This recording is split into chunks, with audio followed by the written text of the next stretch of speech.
Well, hello everybody and welcome to the live stream. Happy Friday. Hey, again, prayers and my hope and all my thoughts go out to people who are in Florida right now who are struggling with the hurricane. It's causing a lot of destruction, man.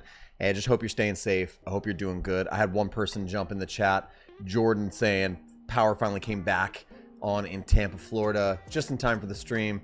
And I'm hoping that you're safe, everybody you know is safe, but also thankful that your power's back on, and it's cool that you want to join me for your stream, for the stream today. So everybody stay safe out there. Everybody have a great weekend. All right, so welcome to the live stream. We're doing Q&A today. This is just a pure Q&A live stream. Ask me anything, but we are talking about design. We're talking about career, but don't feel limited to those things. You can watch, you can ask about anything you want to.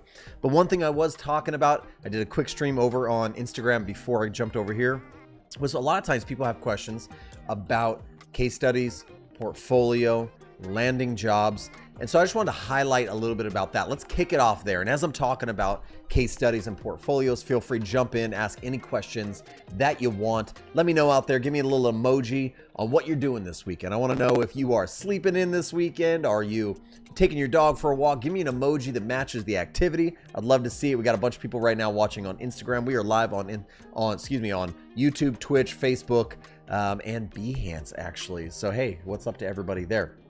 Again, if you have not yet, make sure you subscribe to the channel, thumbs up, ring the bell so you know when more live streams like this happen, and you will get a notification when I go live, right? And that's pretty cool. So fantastic. Thanks for doing that. It actually helps with the algorithms a lot, and any valuable content that you see here actually helps people get that valuable content just by leaving a thumbs up and leaving a comment and saying what's up.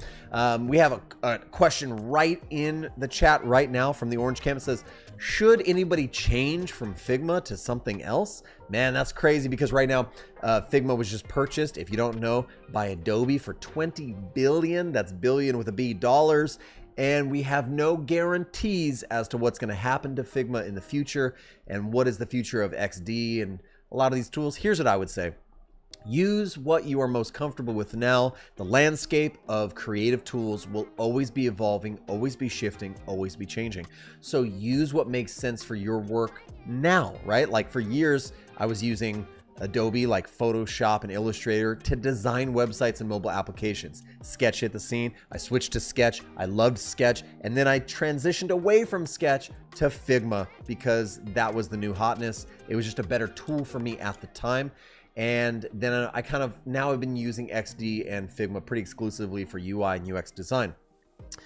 So that's what works for me now. Maybe in the future, XD will work. Maybe in the future, I'll switch over to Framer. I don't know. So here's the cool thing is that tools will always change, but the need for good problem solving will never change. So man, change from Figma if you want to, but I'd say stick with whatever has been working and is still working for you. That's my answer to that. Angel says, for someone pivoting from web design and development, would you suggest starting as a UI designer, junior to volunteer, to learn the day-to-day terminology and flow? You could absolutely just throw yourself into the deep end and start working as a junior UI designer. I think there's a lot of, when I think of like terminology and day-to-day, I think a lot of that is really similar. If you've been doing web design and development, I think a lot of the concepts are the same. I mean, we're talking about like good design principles, like foundational kind of like basics. All of those things still apply, right? Typography, color, spacing, imagery, art direction, all of those things still apply into UI design.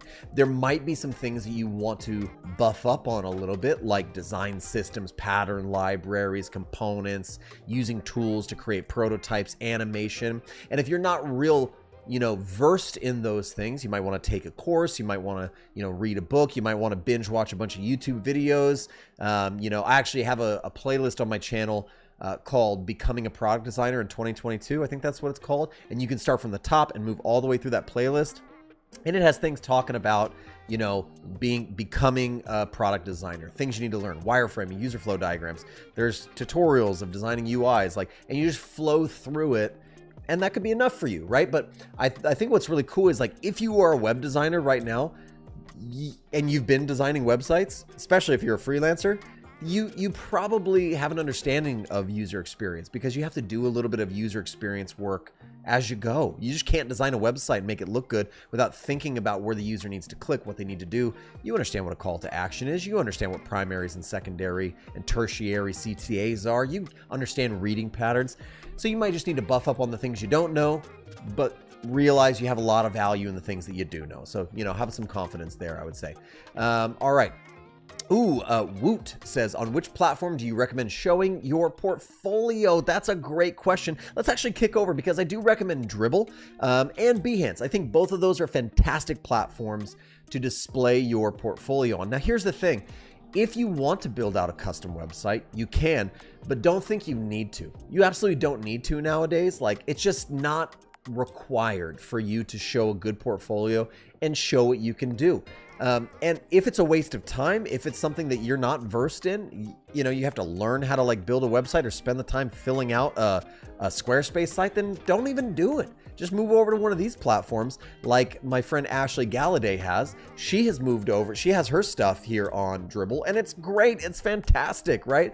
It shows me a little bit about her, like she has a nice like amount of work on here. And I would just say focus on putting good work up here. Make it recent, make it relevant, have a couple of case studies, and then fill the rest of the portfolio out with cannon fodder, with lots of great shots. Show an abundance, show, quantity, but then drill down and really hyper focus on that quality. Like here's one of the case studies she worked on for the 16-week product design course. She's a graduate. You can tell, look, she's a course graduate from the course. But look, she did a case study for an email app that's not supposed to, that feels a little less like an email app. It's supposed to feel a little bit more like text messaging, a little bit more casual. So she's showing a case study that's a little bit more built out. What does she do for user research? And notice that she's doing this a lot. She's bounding between visual and written. Visual and written. One of the flaws that people started to really get into was to create these case studies that were like novels that like you had to sit through and read. And the thing is, who are these case studies serving? They're serving hiring managers, right? They're people who are looking for talent like you, but they don't have time to sift through your novel. They don't have time to read through everything. So you got to make it scannable. You got to make it valuable and quality and scannable and bound between the visual and the written, the visual and the written. And one thing that I would always recommend, not only should it be beautiful like this, but try to integrate value-based metrics in your case studies. That means don't just show me beauty and tell me your process. Process is great. But more than anything, I need to see value. I need to know, like, what did this work accomplish? And if what it accomplished was increase leads or traffic or revenue or conversion, increase the usability of a flow, made users happier, like brought back more monthly active users, any of those things, dude, highlight those as big moments at the top of your case study, and it'll be absolutely amazing. Great question from our friend Woot. Let's see, next question from Julian Richardson, and I'm going to take a sip of my coffee before I read this. Julian says, how can I go about transitioning from being a graphic designer with multiple years of experience to a UX and UI designer? I would say these three things. Number one, you have to immerse yourself in the medium. Okay, that means if you want to be a print designer, you immerse yourself in paperweights and stocks and printers and vendors and different types of products to print things on, and you immerse yourself in that world. You need to immerse yourself as a graphic designer transitioning into UI and UX design. You have to immerse yourself in user flow diagrams, empathy mappings, card sortings, UI design, components, variables, Figma, Adobe XD. You need to immerse yourself in the tools and the processes that surround that medium. Number two, you need to start building a portfolio that represents what you now want to do. Like we just said in the earlier question, you have to display relevant and recent work.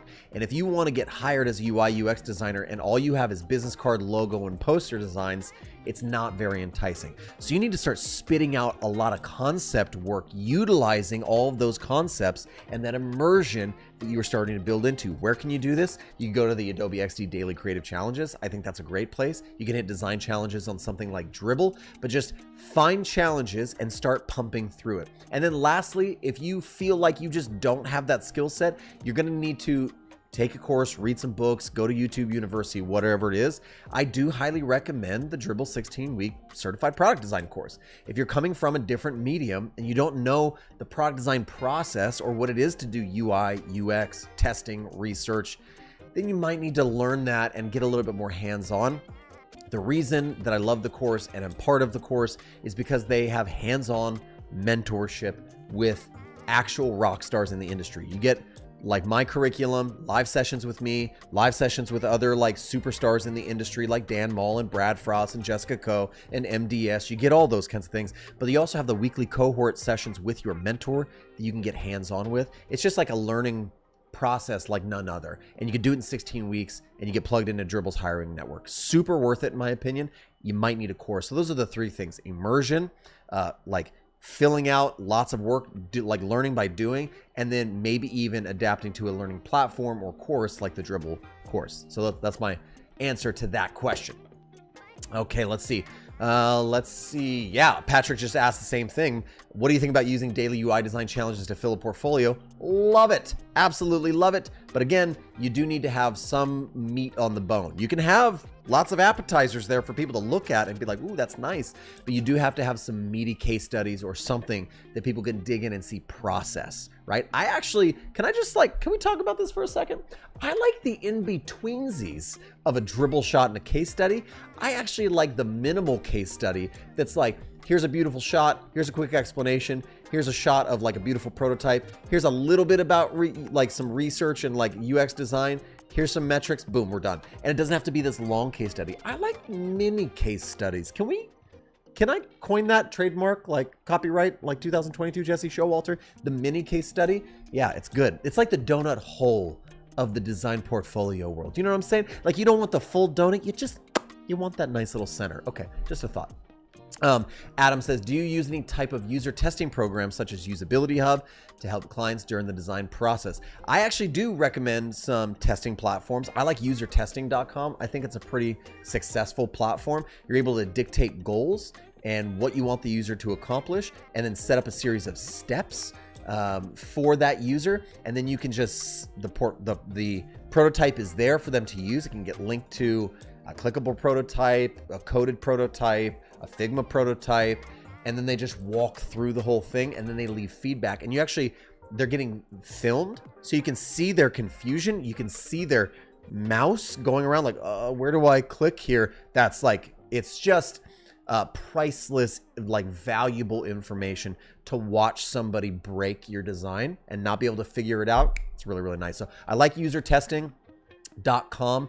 I think I've heard of a Usability Hub. I think that might be a good one. I'm actually just a big fan of, using whatever network you have and then sending them a Notion document that describes like the overview and then embedding the prototype right in it.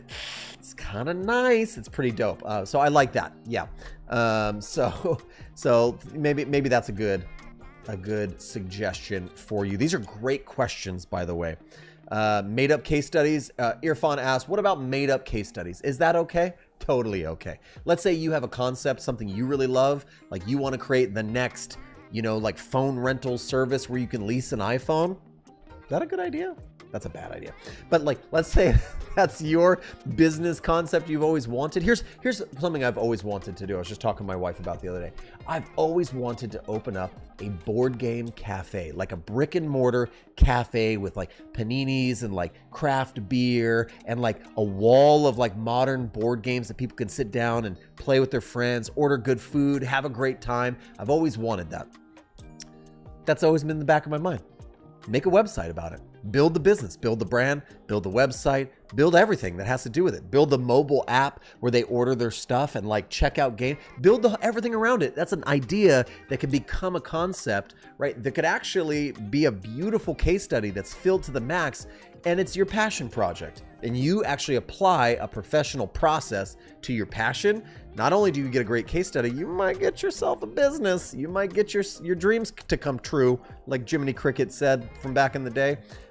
Yes, so I would absolutely say concept projects and portfolio pieces, super, super nice. Dylan asked a really great question. Is Webflow still your main web design software? If so, have you seen Wized? And do you have any thoughts on it?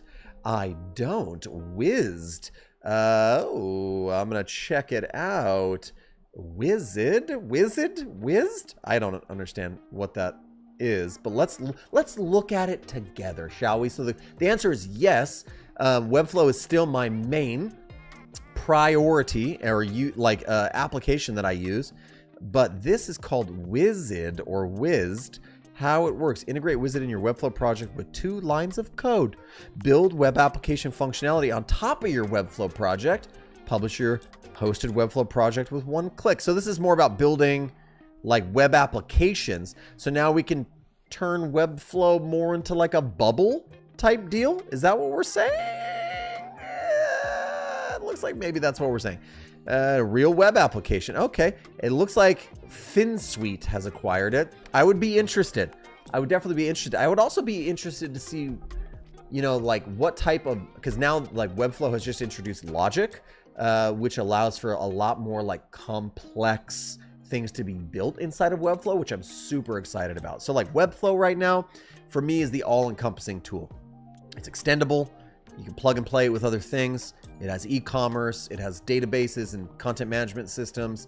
Now it has Logic. Like, it's just really, really good. So like Logic might actually take away from my need to use Zapier, however you say it. So I'm a big Zapier fan, and maybe this will take away some of my need, and maybe it will lessen my need for something like Wized. I don't know, but it sounds cool. Anything that plugs into a tool I already use, like Webflow, I kind of am into. So yeah. Oh yeah, Irfan said, like, people are saying the same thing, that that Webflow now has Logic.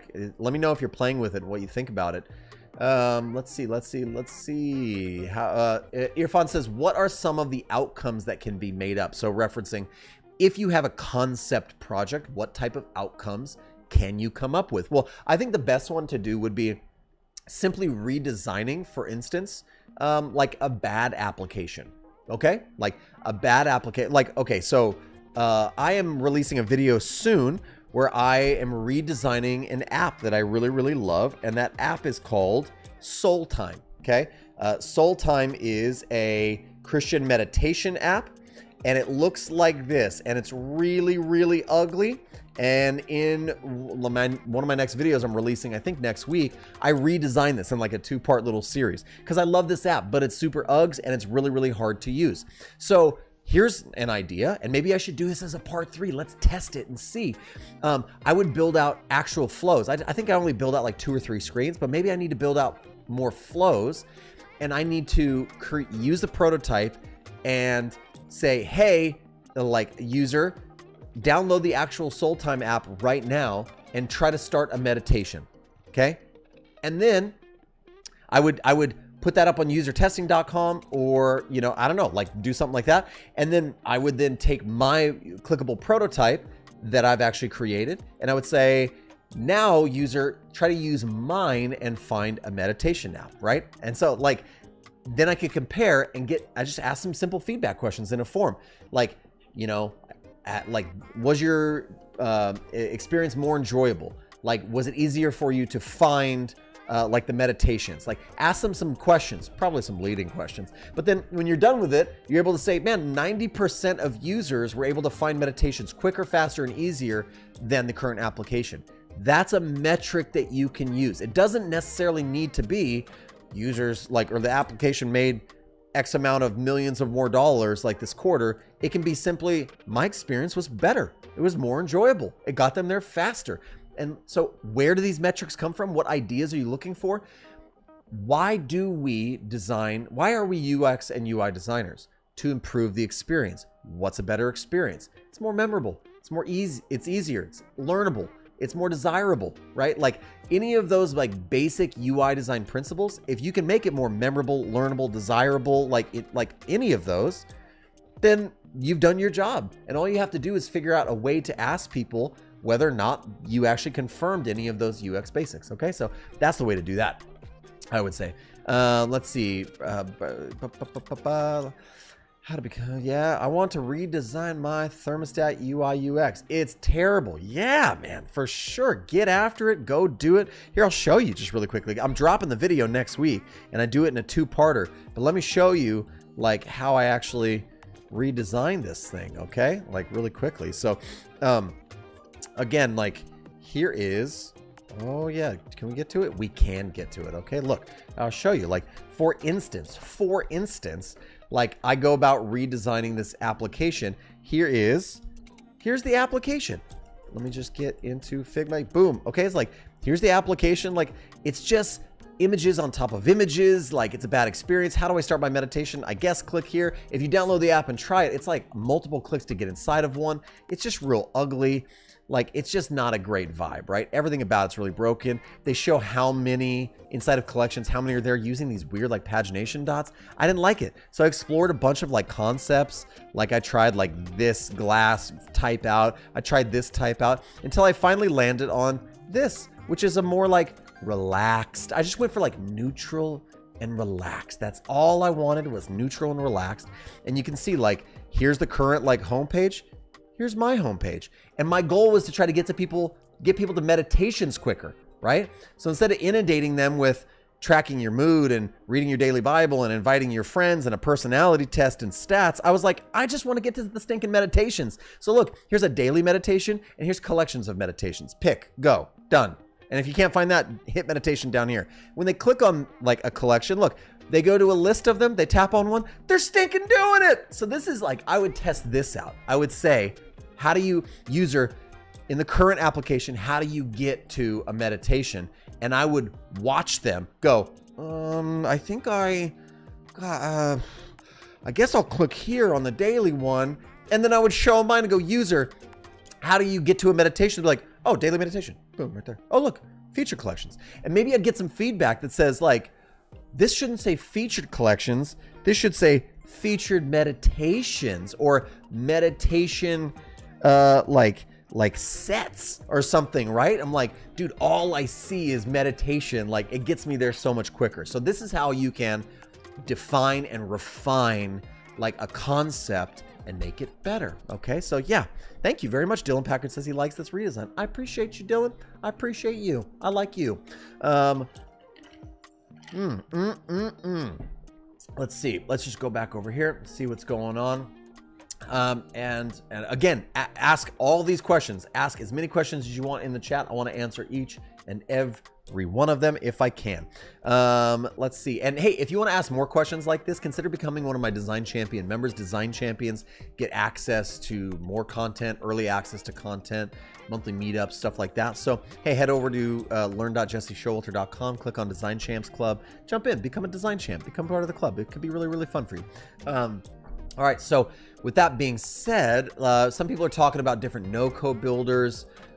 Please check out, oh, somebody said, please check out Vev. Okay, we're checking out Vev website builder really quickly. Let's see, can we see it? Can we see it? Oh, can I tell you something? There are so many no-code platforms, so many builders right now. People ask this question all the time, like, which builder should I use? Like, I mean, just go with the builder and the no-code platform that works for you, I guess. The one that makes the most sense. I would also probably say go with one that's like, has a proven track record. I've never heard of Vev, you know, but I mean, the thing is, there are so many builders that they're really starting to work. Let's check out Vev really quickly, shall we? Let's make the web a more beautiful place. Here's the only problem I have with this is like, how is this any different? What's your X factor? Why would I use this over Webflow or Editor X or Squarespace? Why would I use it? Like, you know, what are we doing here? Create and launch unique web experiences, complete creative, technical. I have that in Webflow. Why would I use this instead? I don't know. Show me the features. What are the features? Design editor, code editor, content editor. I have all that in Webflow. I don't know. I tell you what I do think is really, okay, so are we saying we have like, almost like a Figma-esque drag and drop? Hey, can I just tell you something? I have never worked on code with this many other people at one time, nor would I ever freaking want to. Like, this just seems like a nightmare. Like to be inside, like this type of editing should happen inside of a Figma file before you ever get here, right? Hey, we're concepting. We're like coming up with ideas. Like, you do that, I'll do this. What do you think about this? The problem I have is once you get here, there should not be this type of like lack of clarity inside of my like no code tool. Some people are like, go straight to the no code tool. Shame on you. Design that stinking thing before you get to the no code tool. So advanced code, yeah, okay. Content in a safe playground, okay. To me, this just feels like maybe a Webflow ripoff. You know what I'm saying? So that's all I'm saying. Here's where I do have what I am a big fan of, if you're going to be a competitor in the no-code or web builder space, is when you have a specific niche, right? Like for instance, if you're going to be like Show It, for instance, let's go to Show It, shall we? Show It is like a web builder for photographers specifically, okay? So like, I don't love Show It, but I know a lot of people who use it.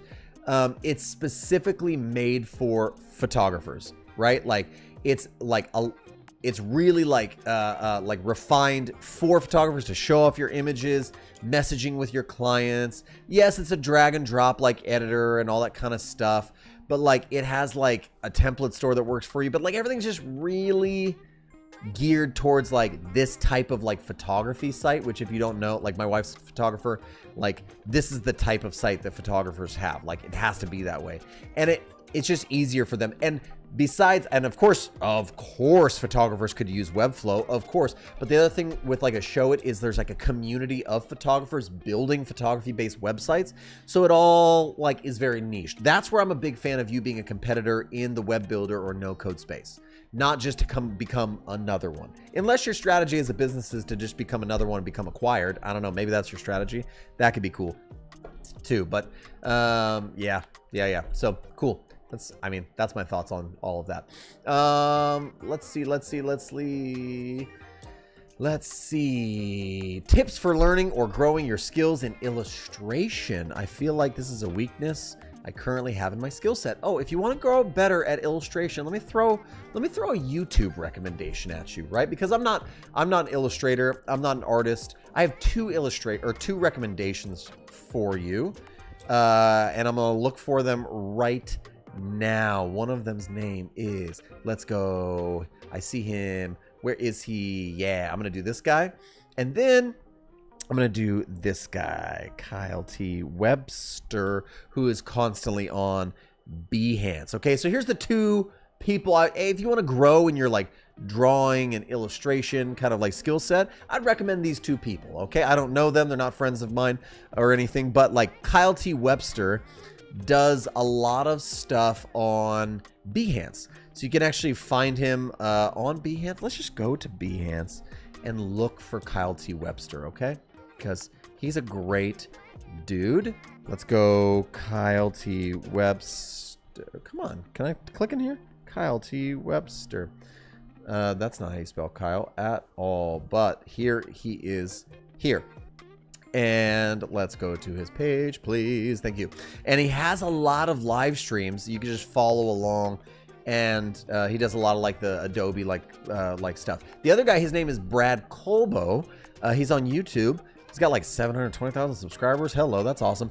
But he does a lot of stuff about like specifically illustrating, drawing, more like cartoon style, and it's like digital art. And he just talks about like drawing and all that stuff. He's super good.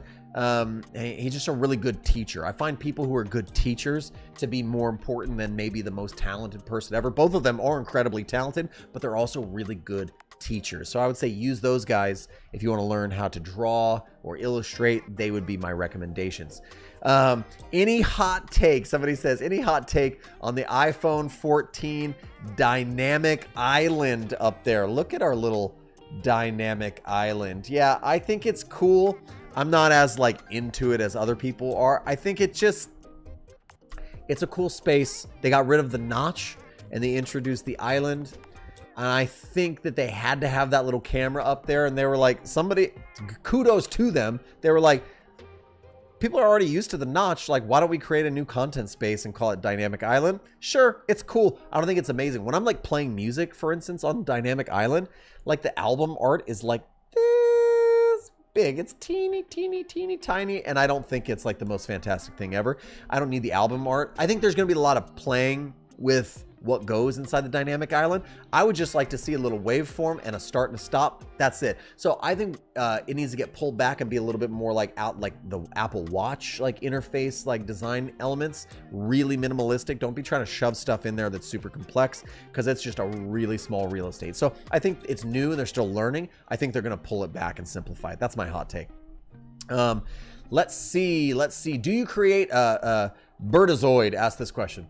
Do you create your own design systems of reusable components in Figma, or do you just create UI elements as needed? I just got done with a project, like a large phase of a large project with a client, and part of the deliverables were the beginnings of a design system. So I would much rather deliver a design system for clients, or you can call it a pattern library, call it whatever you want. I would much rather deliver that than just deliver static files. The reason being is because that's where the real value lies. If I have been hired as a UI or UX or product designer for somebody to come on and be their creative arm, the power lies in the system and the governance and the rule sets and the documentation that you create. So to me, that's much more important than just creating screens. So I do deliver those things. And do you create your own design systems or reusable components in Figma? So the answer is yes, I do create design systems of reusable components in Figma. And the best thing to do is to create an abstracted single source of truth file, a library that starts to become a design system, and then you build out that design system. Now, I think a great person to learn from for design systems, obviously, is Brad Frost, Dan Mall. Those are like the granddaddies, the kings of it. Mizco over on YouTube, he has a lot of really great, here I'm gonna look him up. He has a lot of really great content also on design systems. And I'm trying to find, where is it? Let's look, create a Figma design system. Fundamentals part 1. This is actually a great video to watch. It's a 2-parter, and it'll actually kind of lay out the beginnings of the design system. I think he also, I'm not sponsored by it, but I think he also sells this ship faster UI design system. So you could just download this design system and start using it inside of Figma. I think it could be overkill for a lot of people and for a lot of projects, but it is a pretty nice starting resource. I think it's a couple $100 or something like that. How much is it? Let's see how much you should. $220 for a team license versus a singular license for individual use. I don't know what the differences are there. You'll have to ask him about that. But you could also start with the Pegasus design system. Yeah, let's look at design system. Let's look up that one. That's one that I recommend also to people at times. It says save countless hours, production level, high pixel consistency.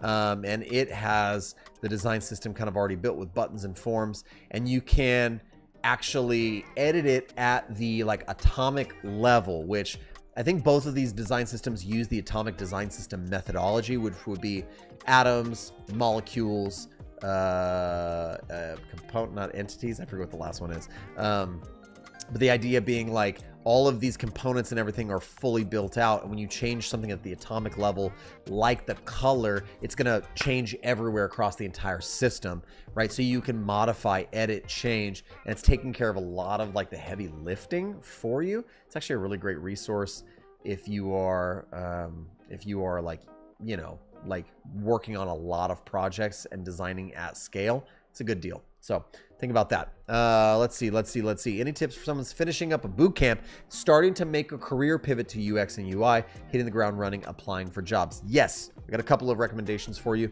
If you're finishing a boot camp, you feel like you have some training in the industry and you're ready to launch in and start getting hired, I would say start applying right now. Start applying before you're ready. I always say that. Apply before you think you're ready. Always. Because the truth is that if you get denied, you can hopefully ask some good questions, some measuring questions on why they don't want you. Ask them questions like, what in my portfolio or in my resume would you have liked to have seen for me to get this, like, to actually land this job? You're going to get a lot of good feedback, and you have to think of yourself like the product. Test yourself in a product cycle, right? So test it, right? Test your prototype. Your prototype is you currently, how you are with the skill sets and knowledge you have. Go out and test it. And then you'll get into an interview and they'll ask you about like key performance indicators and how you measure and how you test. And you go, I don't test. Great, you've tested the prototype. You've figured out that to make the product better, you, the product, you need to learn a bit about testing. Go back and learn that, come back, and you go into your next interview and they'll say like, oh, so, what do you know about testing? Actually, I do know that. And then they'll ask you about something else. You go, oh, I don't know that. So treat yourself like the product and test yourself as a prototype long before you get to that production ready, high resolution or high fidelity design of yourself. Test out the wireframe, test out the prototype of yourself. Start applying before you're ready. And all the other stuff I've already said in the stream. Make sure that your portfolio has recent relevant work, fill it out really, really well, and just keep grinding, keep applying, build your network. That's what I would say. Let's see. Dylan Packard says, when working with clients, how do you go about gathering content, photos, videos, copy, etc. for them? Do you outsource or do you charge extra for gathering it yourself? I would either say, like you either have to scope that into the project and say like, do you have any assets, resources? Do you need us to do that? Do we need to go find illustrations, create custom illustrations for you? And if the answer to that question is yes, that has to be part of the scope of work. You can also side scope it if you want to and say, hey, like this proposal I'm giving you does not include the generating, finding, or whatever of any sort of assets. Unless you have those, we will do that work for you on an hourly basis at yada, yada, yada per hour and figure out what we need or give you a separate proposal for asset collection. So that's how I would kind of tackle it.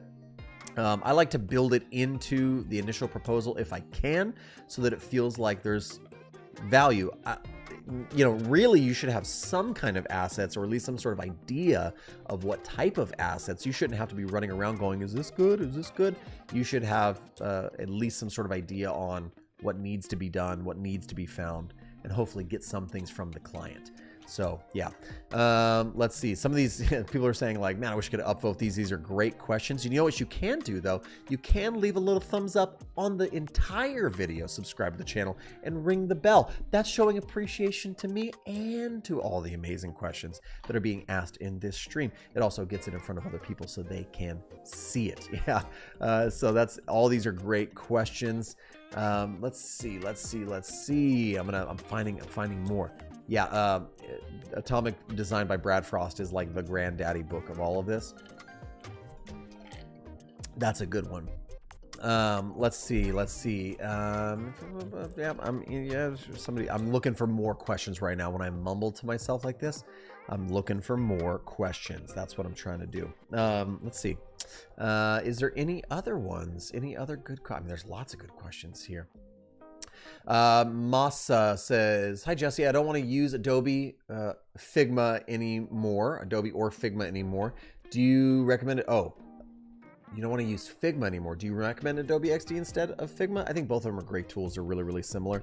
One's going to have some things that the other doesn't, but Adobe just bought Figma, so those might start merging together soon. I don't really know, but I would say they're both great tools. Use them. And I'm not trying to be mean right now, but I'm just going to be really, really, really honest with you. My hot take, my opinion is use either one of those. Just for the love of God, don't use Sketch. In my opinion, Sketch is dead. Sketch is gone. Sketch is a thing of the past. They're not iterating, evolving, or serving the needs of the customer base, us, the UI, UX, and product designers anymore. They're just not. Your components are stuck in drop-down, fly-out, drop-down menus. It's not cross-platform. It doesn't work on the web. It's really, really limited. There's no motion or, complex prototyping, just screen to screen. It's just not the tool, in my opinion, unless you want to layer on 3 or 4 other tools. Like if you're like, I use Sketch, but then I also have to use Principle or ProtoPie, and I also have to use, something like Abstract for my design system and version control, and I also have to use, it's like, to still use that platform, you have to use 3 or 4 others and validate it. It's just too much work. It sucks. It's stupid. It's dumb. So never ever use it again. Run away from it. Set it on fire inside of a garbage bin and run for your life. That's just my hot take, Let's see. Vibrat says, do you plan on teaching us any VR UX design? Ooh, as it seems like a possible future very soon. I'm a longtime viewer of your work and appreciate your contribution.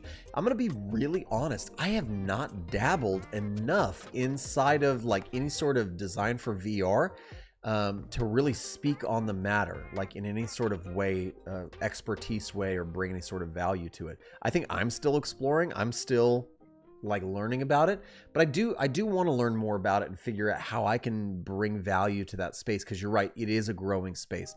I think we as designers need to be willing to constantly be learning and diving into new things. So I'm very interested right now in VR, AR, and also AI. Like, how is artificial intelligence going to change the way that we do things as creatives?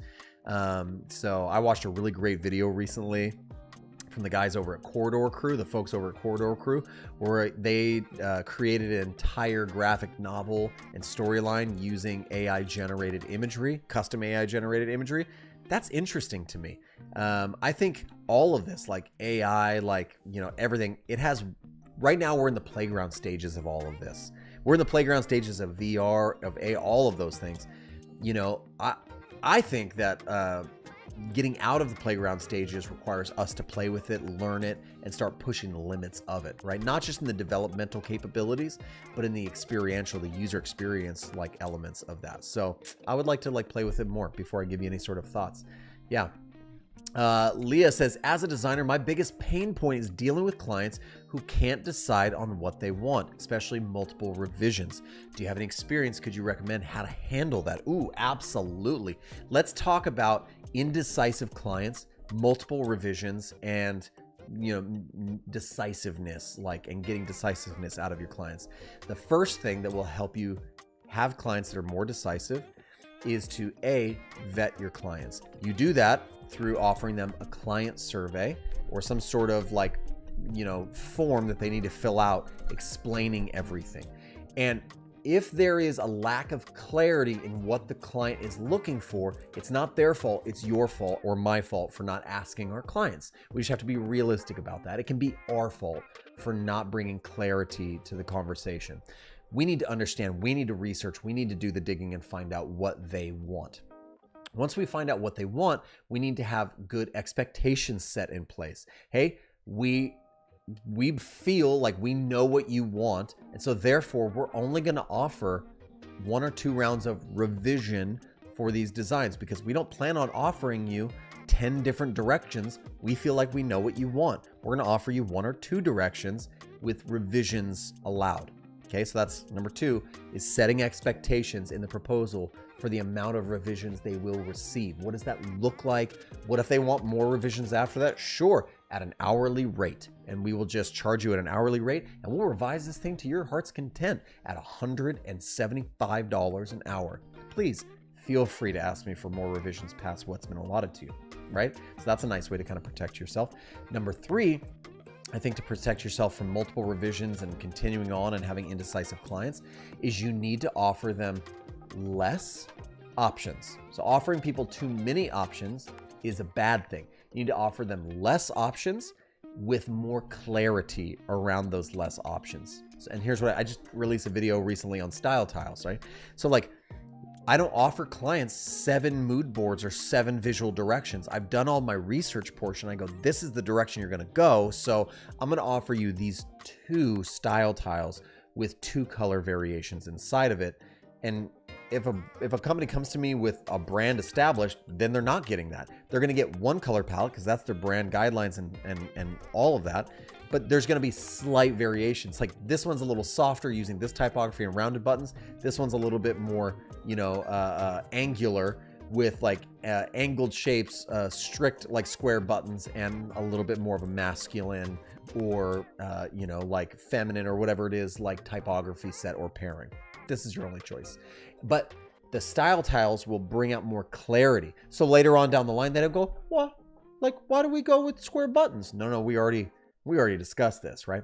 And the last thing I'll say is signing off on things throughout the process. One of the things that designers really struggle with is not getting clarity on something, not knowing what the clients want, expecting that they just know they should expect what I want, not setting expectations in place with revision amounts, and then going off into a back corner and working on something like a mad scientist and coming back weeks later going, ta-da, this is what I came up with for you. And the clients go, the heck is that? I didn't order that. So I want clients to know what they're getting, and then I want to check in with them on what they are getting. And every time they go, yes, that wireframe's great, I sign off on it. Yes, that visual direction's great, I'm signing off on it. As you get signed off on each step of the process, by the time you get to the end, final deliverables, there's no way they're going to come to you and go, why is that button there? Why isn't the logo bigger? Why is the copy like that? We already talked about this and signed off on it. And you sign, so there's no revisions on things you've already signed off on. You understand? There's only revisions on things currently that we're talking about. We don't get to the end of the project and you go, I don't like that, because we've already talked about that. So it's a lot of communication clarity, setting expectations, governing things, setting rules into place, right, in the scope of work. These things will protect you from indecisive clients. It will make them more decisive and be more on board with the work that you're doing for them. Okay. Yep. Let's see. I'm trying to find more questions here. Let's see. Yep. What are the best platform websites? We already answered that. Yeah, that was a great question, Leah. Thank you for that. I love answering like freelance questions, client questions. I love dealing with clients. That's like super fun. Let's see. Karishma asks, what are some of the great things? And this might be the last question or two. I think we're coming to time here pretty soon. So what are some of the great things to learn or read to become a better product designer? That's a great question. I think some of the things to learn are really more about learning how to understand the user's needs and pain points. So I would definitely like hyper focus on user flow diagrams, empathy mapping. Those are huge practices or techniques to understanding what a user needs. Research methods, like those are huge, especially in like the UX field. As far as things to read, I actually got a great book that I will recommend. Let me roll away and I will roll right back.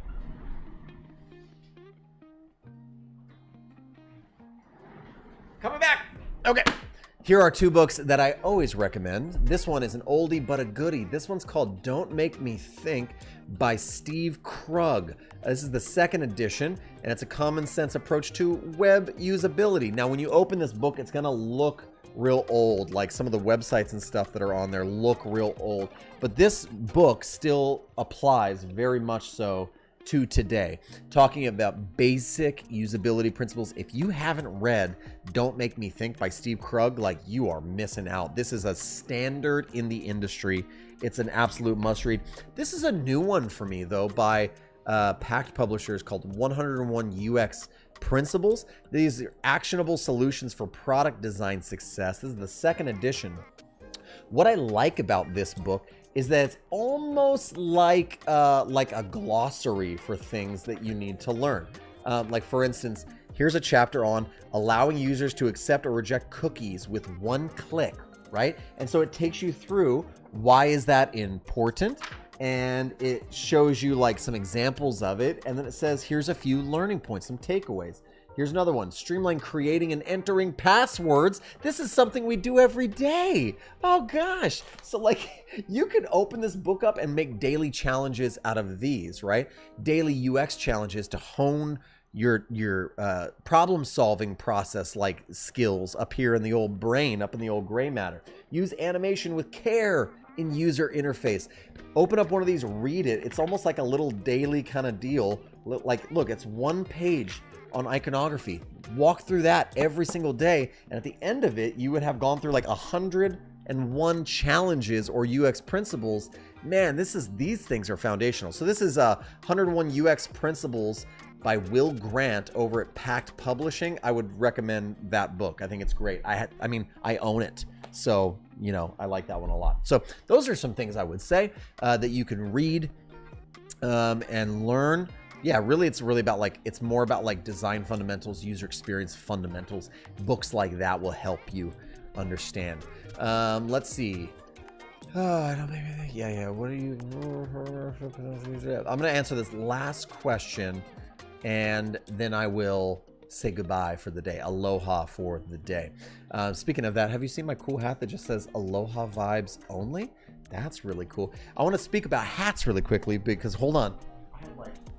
I have some surprises that I want to share with you guys before we get out of here today, because I love merch and apparel. I'm going to be launching a few things pretty soon, and some of those might be some apparel and stuff. So I want to show you a couple of these. Check these out.